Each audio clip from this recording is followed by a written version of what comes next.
Faut-il encore investir dans l'immobilier locatif en 2023? Et moi, je te poserai la question, c'est pourquoi il ne faudrait pas investir dans l'immobilier locatif en 2023?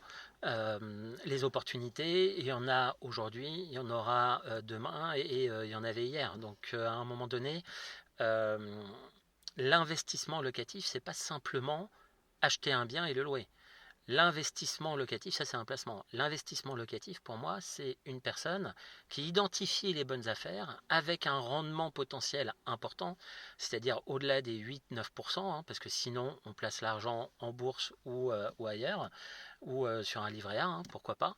Euh, donc l'investissement locatif, et l'investisseur immobilier, c'est une personne qui connaît son marché, qui connaît euh, le prix au mètre carré, le rendement, et qui, dès qu'il visite un bien immobilier, sait si potentiellement il peut faire une bonne affaire ou pas, sait si le bien immobilier a du potentiel ou non, sait si la rentabilité va être bonne ou s'il va faire une plus-value.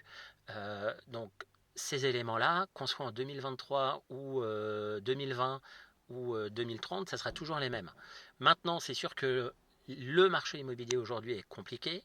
Il y a beaucoup de réformes entre les DPE, entre les taux d'usure pour les financements qui sont un petit peu compliqués et embêtants pour trouver un financement. Tous ces éléments-là favorisent au contraire la possibilité de faire des opportunités.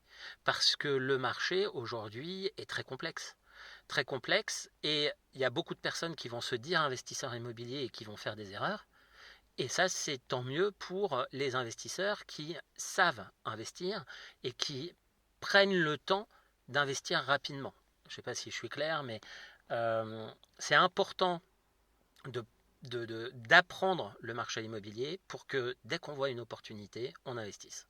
Donc voilà, ça c'est ce que je pense, mais dites-moi ce que vous en pensez de votre côté, et puis n'hésitez pas à vous abonner.